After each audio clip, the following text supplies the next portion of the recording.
How has psychology changed your life? If you're a longtime fan of Psych to Go, you know that psychology can improve your relationships, heal mental wounds, and help you cope with difficult circumstances. But did you know that psychology can even save your life? There are lots of things you might not know about how the human mind can put you in danger or help you escape it. Here are some psychology facts that can save your life. Someone else will get it. Picture this. You're walking across a parking lot when you bump into someone. You apologize, but the other person won't have it. Suddenly, they grab you by the shoulder and forcefully shove you to the ground. Talk about an overreaction. Luckily, it's a crowded area, so someone will help before the conflict escalates, right? Unfortunately, there's something called the bystander effect, which explains that the more bystanders are present in a crisis, the less likely they are to intervene. They assume someone else will help, so they don't have to. To prove this, a 2019 study tracked hundreds of bystanders in CCTV footage of violent incidents across Copenhagen. They found that additional bystanders reduced the chances of intervention, especially if they were strangers. They're not heartless. It's just tempting to think, someone else will do it, when in a large crowd. Researchers suggest that in emergencies, you can trigger intervention by pointing at individual bystanders and delegating specific actions, like calling the police to make it their individual responsibility. This fact may help save someone's life, including yours. The calls coming from inside the house. If I asked you to imagine a dangerous person, who would you envision? A shrouded person skulking in the shadows at night, or one of your loved ones? You decide who you trust every day, but according to FBI profiler Mary Ellen O'Toole, our intuitions about who's dangerous aren't always necessarily true. She explains that we tend to be wary of strangers and those who act oddly, while giving a free pass to our acquaintances and those who seem normal. She says it's actually more likely to be harmed by those we know. O'Toole also points out that almost every time the FBI uncovered a violent criminal or serial killer, the dangerous individual was friendly and outgoing, lived a seemingly normal suburban lifestyle, had a family, and had a respectable reputation in their community. Nobody suspected a thing. Look at Jeffrey Dahmer, just a normal guy who kept to himself, right? To help us identify dangerous individuals, O'Toole lays out some better warning signs to look out for.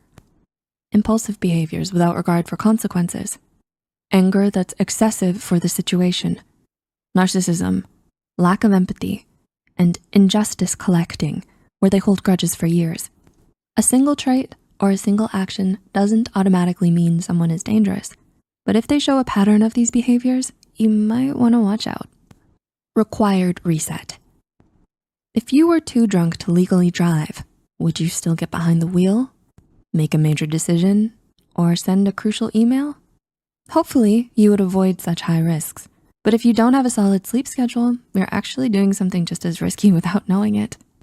If you don't get enough sleep every night, your body gets overwhelmed by stress hormones and your brain's functionality plummets. A study published in Nature tested the alertness of those who were sleep deprived and compared to those who were intoxicated while performing basic hand-eye coordination tasks. After no sleep for 24 hours, their alertness nosedived to the same level as those who had a blood alcohol concentration of 0.10%. 0.08 is the legal limit. In other words, pulling an all-nighter slows your brain as much as being too drunk to drive. According to the National Sleep Foundation, teenagers need 8 to 10 hours of sleep per night, and adults need 7 to 9 hours. Sleep has a huge effect on memory, cognition, concentration, mood, and accident rates. The next time you're tempted to stay up, save yourself from calamity the next day by using the military sleep method to get to sleep quickly and refresh your body and mind. Firstly, get into a comfortable position and exhale slowly while releasing the tension in your muscles. Relax your shoulders to loosen your arms and hands. Continue to breathe in and out and flex your toes. Finally, empty your mind and imagine that you are lying on a canoe on a still lake. If any thoughts come to mind, repeat, "Don't think," until they go away. With enough practice, you'll be able to sleep like a pro. Keep calm and carry on. If you've had a panic attack, you already know, but if you haven't, let's set the scene. Your heart is pounding, you're sweating everywhere, you can't breathe, but are breathing too fast at the same time, and you can't control your thoughts. Panic attacks aren't pretty. and they can often arise during stressful situations when thinking clearly is vital. If a panic attack has already started, you may not be able to contact your therapist or remember a coping technique. So how can you help to end the attack? You might be surprised at the answer.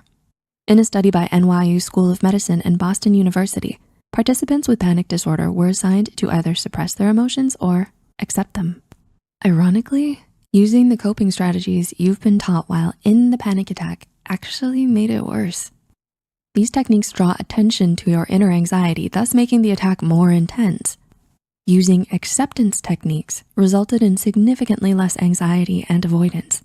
Instead of treating a panic attack as a problem to control, you can simply recognize that it's happening, acknowledge it in your mind or aloud. Accept that this is temporary